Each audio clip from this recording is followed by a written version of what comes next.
Hello, everyone.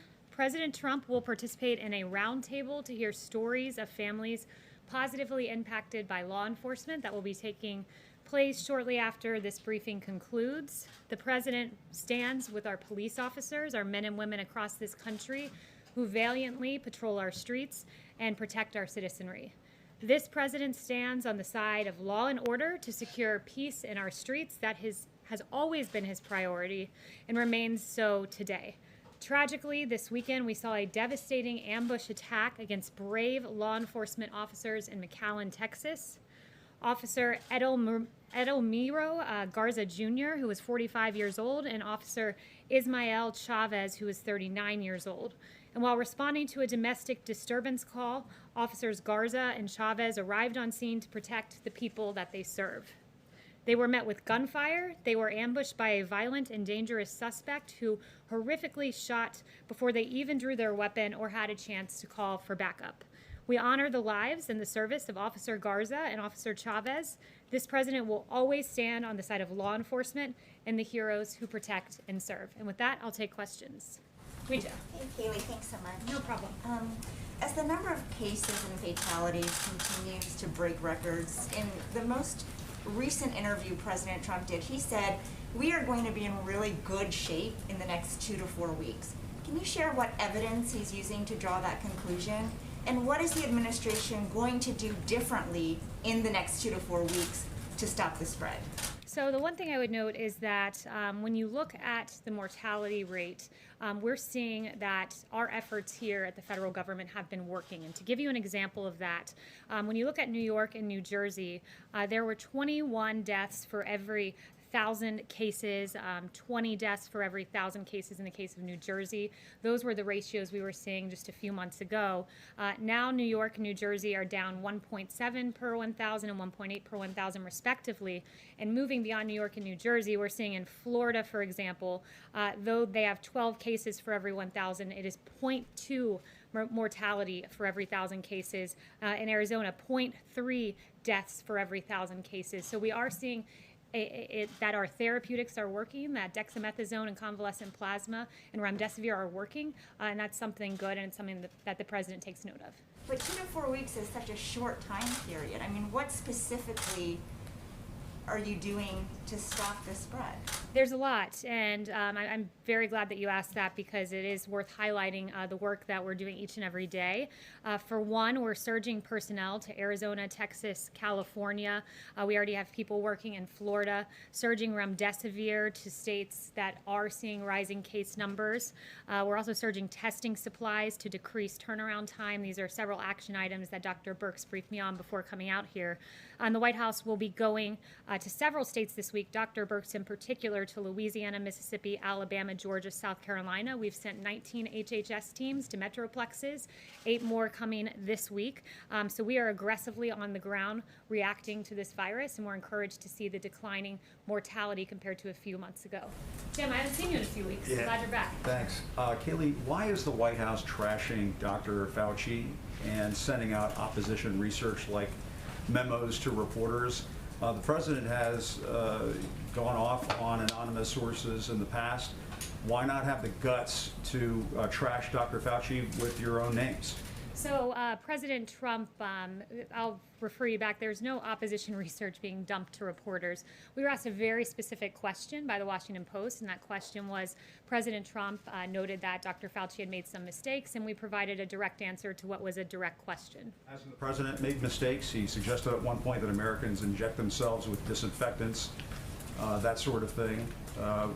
Why not send out these notes to reporters about what Dr. Fauci said in the past with your names on it? They were sent out by a White House official. The president has said he doesn't trust anonymous sources, and yet you were sending out these notes to reporters anonymously. Look, I would note that in terms of the president and his record on coronavirus, he stands by the actions and the steps he's taken in this historic response. You have Dr. Fauci, who said that the record of this president is impressive. I can't imagine that under any circumstance that anybody could be doing more, and those are the words of Dr. Fauci. We provided a direct response to a direct question, and that's about it. And to the notion that there's opposition research and that there's Fauci versus the president couldn't be further from the truth. Dr. Fauci and the the president have always had a very good working relationship. Just a separate subject very quickly. Does the president or the administration plan to make it very clear to the Russian Federation that there should not be bounties placed on the heads of American soldiers serving in Afghanistan? We make that clear each and every day to every country around the world that this president will always stand by our law enforcement. No one's been tougher on Russia. Not law enforcement, I'm talking about military soldiers, U.S. yes, forces of course, overseas. that's what I'm saying. Our U.S. forces. Not just any country, the Russians. Will you tell and the every Kremlin country, and but President what you're Putin getting at- not to put bounties on the heads of American What soldiers? you're getting at, of course, we tell each and every country that, but what you're getting at is uncorroborated intelligence, and you're treating it as if it were true. To this day, there are varying views on the Russian bounty intelligence. DOD, NSC, and the ODNI all pointing that out. You know, I'm not going to answer a question based on unverified intelligence, but rest assured, every country in this world is put on notice that bounties on the heads of U.S. troops is unacceptable, and this president will stand for U.S. troops at home and abroad. Yes. Thank you, Kayleigh. You mentioned a quote from Dr. Fauci, another quote from him. When you compare us to other countries, I don't think you can say we're doing great. Is there any reaction to that from the White House? Now, when you compare us to other countries, we have the most testing in the world. When you compare us to other countries on case fatality rate, other industrialized nations, we're very low and beating most countries, if not all, in Europe. So we're doing a lot on the world stage, a lot right.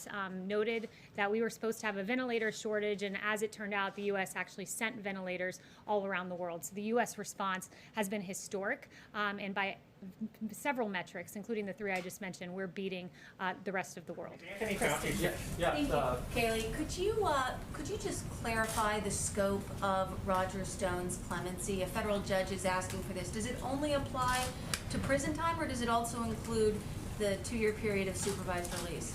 I don't have the exact details for you on that, but I can follow up.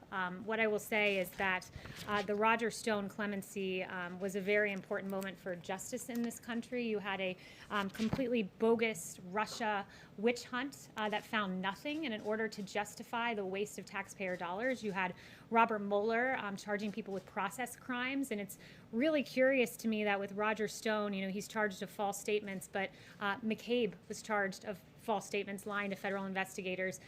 Brennan, false statements to Congress. Clapper, false statements to Congress. But last time I checked, they didn't have 29 FBI agents wearing tactical gear, showing up at their house in a pre-dawn raid, wielding M4 rifles, sweeping across their lawn, as happened to Roger Stone. They didn't have 4 agents using battering rams, breaking down their front door over false statements. And they didn't have helicopters hovering over their houses and 2 police boats that roared up. Instead, McCabe and Clapper and Brennan and these guys are given lucrative contracts, books, contributorships. So there are really 2 standards of justice in this country, as Adam Schiff noted. Fortunately, he doesn't have the facts to back up the way he meant that term. Mario? One more question, Yes, if I Kristen. could. The president retweeted something this morning implying that he believes that he retweeted something saying that the CDC is lying about the coronavirus in order to hurt his chances of getting reelected. Does the president believe that the CDC is lying about COVID-19? The president, with his intent in that retweet, expresses displeasure with the CDC, some rogue individuals leaking guidelines prematurely.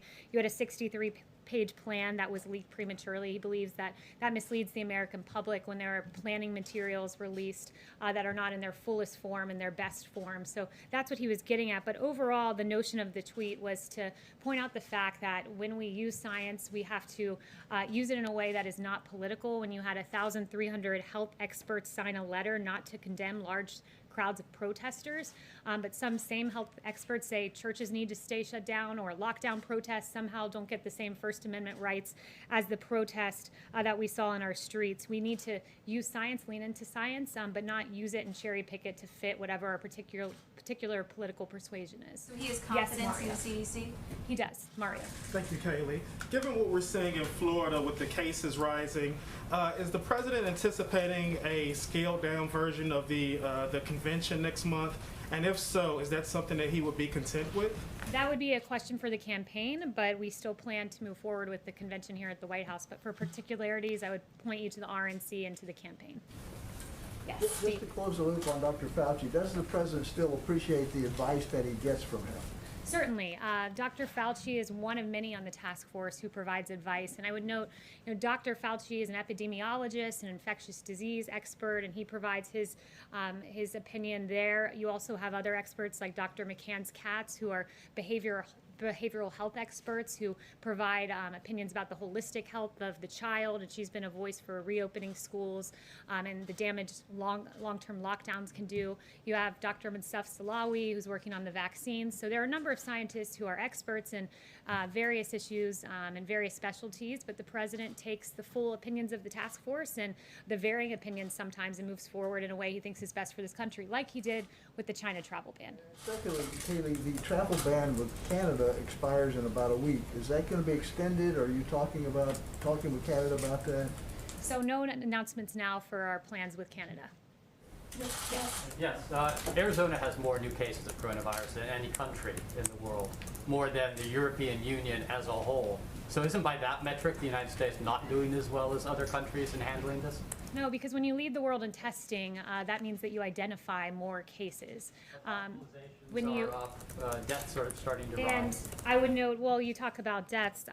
I can give you that particular information, which Dr. Birx gave to me before running out here, which is in Arizona, you have 17 cases per 1,000 population and 0.3 deaths per population, which means our therapeutics are working, and we're in a better place today than we were before. Shirley Bird, a school teacher in Arizona, died, however, when she was following all the rules. She wore a mask, she wore gloves, she was teaching summer school, she got it, died. 2 other teachers got it and are ill. Her family, her husband, her daughter. I mean, how do you tell parents of school children that it's safe to send their kids back to school when something like that happens? Well, I would point you to the words of the CDC director who said children are not very affected by this and typically are not spreaders in this, but I would also point to the consequences of staying closed. We have to look at the holistic health of the child, and when you have, according to HHS, 1/5 of all child abuse cases being reported by teachers and educational staff, we cannot stay closed. When you have DC Family Child Agency talking about a 62% decrease in abuse cases being reported, you cannot stay closed. When even the AAP, American Academy of Pediatrics, talked about morbidity and mortality if schools stay shut down, and 70 to 80% of children with mental health diagnoses receive their care in schools. The consequences are grave if we stay shut down. And there's a way for essential workers to go back to work just as our meat packing facilities did, just as you all in the media are essential workers. We believe our teachers are as well. Yes. Catherine. Thanks, Kayleigh. The administration has said that the goal of maximum pressure is to force Iran back to the negotiating table so we can get a better deal.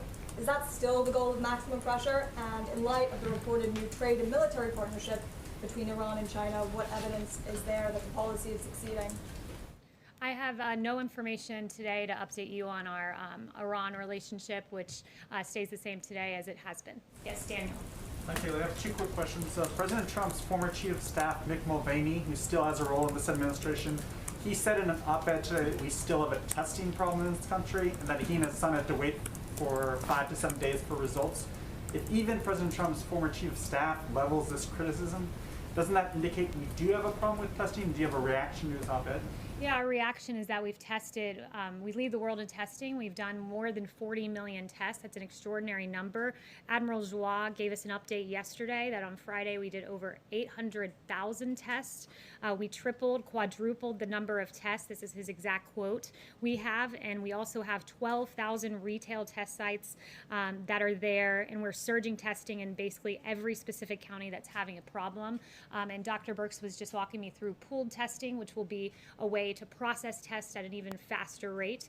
So leading the world in testing, I would say, means we're doing a pretty good job. Does the president have a reaction to the Washington Redskins dropping their name today? Yeah, it's a good question. I haven't talked to him since the specific announcement's been made. I have talked to him, but not specifically on that.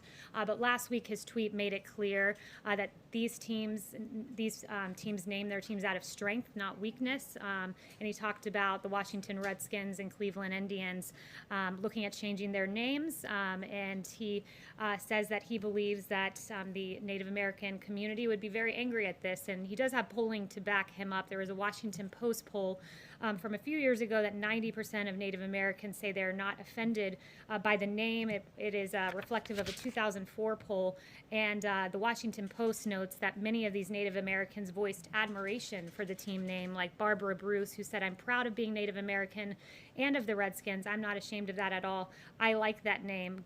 Gabrielle Nez, another 29-year-old from the Navajo community, "I really don't mind it. I like it." And there are several other comments like this in the Washington Post. Kayleigh. Deborah. Thank you, Kayleigh. I have a question myself, and then as a principal, I'd like to ask a question from a news organization that can't be here because of social distancing. My question.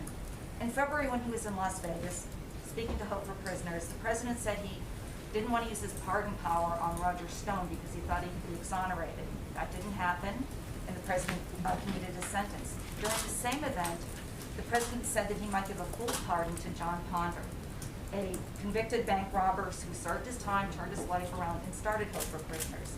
Is there going to be a pardon for John Ponder? And what about the more than 1,300 pardon applications sitting in the pardon attorney's office? Because there's talk now that people don't go to the pardon attorney's office, they go through the White House. Is that a good thing, or does it mean that only politically connected people can get pardons? So I have no update on John Ponder. It's absolutely not the case that only those who are politically connected get a pardon. This president is the president of criminal justice reform. This president did the First Step Act. This president has fought for those who are given unduly harsh sentences more than any Democrat who liked to talk about it but never actually did it. And in fact, when you compare the pardoning record of this president with past presidents, it's quite striking that this president's given 36 pardons and commutations. President Obama gave 1,927. And when you look at the nature of some of the pardons given, let's say under President Clinton, you talk about politically connected pardons. We can't get more politically connected with pardons than pardoning your brother, Roger Clinton, as President Clinton did. Susan McDougal, one of your associates who was pardoned for her role in Whitewater. Mark Rich, who gave $450,000 to the Clinton Library, or at least his wife did, donated $1 million to Democrat campaigns, and then he gets a pardon from President Clinton. And notably, a lot of these pardons were when he was going out the door. So this president's used it sparingly and instead focused on criminal justice reform, helping to rectify racial disparities in our sentencing. And Clinton and Obama Pierce did a whole lot of pardoning, and in some cases politically motivated, it seems, but didn't do a whole lot to help the innocent people who have served their time and been given unduly harsh sentences. I have a follow-up for someone who asked me to ask a question because of social distancing. This is from Jackson Richmond at the Jewish News Syndicate. What's the president's stance on Israel planning to apply sovereignty to parts of the West Bank and to Democrats? From Nancy Pelosi to AOC, who warned that such a move would undermine U.S. national security and the U.S.-Israel alliance. So I have no update today on the current status, but just other than the president has been a strong supporter of Israel. Chris. Thanks, Kayleigh. We're coming up on the 3-year anniversary of the president tweeting he banned transgender people from the military in any capacity, which led to the policy currently in place. Last week, a group of 116 lawmakers led by Congresswoman Del Bene wrote to the administration urging them to lift the policy. Would the president reconsider the policy? I haven't talked to him about that specific policy, but this president is proud that in 2019 we launched a global initiative to end the criminalization of homosexuality throughout the world. He has a great record when it comes to the LGBT community. The Trump administration eased a ban on blood donations from gay and bisexual men, and he launched a plan to end the AIDS epidemic by 2030. So we're very proud of our achievements. The ban on transgender people in the military is still in place. We have a Supreme Court ruling that anti-trans discrimination is a form of sex discrimination. We have an estimated 14,700 people in the military who identify as transgender. We have a poll showing upwards of 70% of Americans support transgender service. And we have major medical and psychological groups saying there's no problem with transgender people in the military. So what is the reason for having the policy currently in place? I have no updates for you, but several of the events that you cited, like the Supreme Court ruling, I would refer you back to Justice Kavanaugh, who said we are judges, we're not members of Congress. Instead of a hard-earned victory won through the democratic process, today's victory is brought about by judicial dictate. So we'll always stand on the side of correct statutory interpretation. Thank you. Yes. Kayleigh, thank you very much. Can you really say that the rise in testing accounts for the rise in the number of cases? Because the percentage of those testing positive has risen sharply. Yeah, so I would say to this, as we've always said, that there would be embers, there would be fires. So we readily acknowledge the embers and the fires that are around the country, but we also note that it's logic, basic common sense. When you're testing more than any country in the world, you're going to identify more cases. We've tested more than 40 million. That means we will identify more cases. But when you see the fact that mortality has come down per 1,000 population in a way that it was not months ago in New York and New Jersey, it means that we have become very adept at our therapeutics and our ways of finding people in communities rather than in hospitals, catching things early, and moving forward in a way that we know how to aggressively attack this virus and keep the American Follow up people with safe. the travel ban. Chanel. Just can I ask you on the travel ban? Sure. What is the rationale now for keeping people from Europe, Ireland and the UK from the United States when they have a fraction of the number of cases that you do in the US? The argument is we will always put America first. Chanel. Thank you, Kayleigh. If you will expand on the difference between this time last month and now when it comes to framing the discussion about law enforcement. Last month, the president hosted a law enforcement roundtable, and at that roundtable, he said that he would not support defunding police. And yet, 1 month later, we still have Democrat cities doing so, disbanding their police, defunding their police. How does the White House feel it should frame the debate now with regards to defunding the police so that a reasonable discussion can be had with these Democrat cities who are trying to do so? Yeah, it's a very good question. We know that in Los Angeles, when they announced that they would be defunding their police department by $150 million, they basically immediately after saw a 250% increase in homicides. When you have people out there like Representative Ilhan Omar saying we have to completely dismantle the police and police are our cancer, this is not how we should be talking about our heroes. You have, most egregious of all, really, Congresswoman Alexandria Ocasio-Cortez saying defund the police means defund the police. She criticized, of course, the announcement of $1.5 billion being taken down from NYPD. And this weekend, you know, when faced with there were 28 shootings in New York, 600% increase from this time last year. You have Representative Ocasio-Cortez saying this is just because people are trying to get food with their families. That is preposterous. The reality is 63% of Americans in this country fear that criticism of our police departments will lead to no public safety in their streets. And 69% of Black Americans, this is a real issue when you call our police cancer, when you talk about dismantling them. And then this weekend in New York, you see a 1-year-old killed in his stroller. His name was DeVell Gardner Jr., and that 1-year-old will be in our prayers. Not only that, you see Officers Garza and Chavez. And to your question about how we should talk about the police and defund the police, a movement the president stands against, the two officers ambushed this weekend.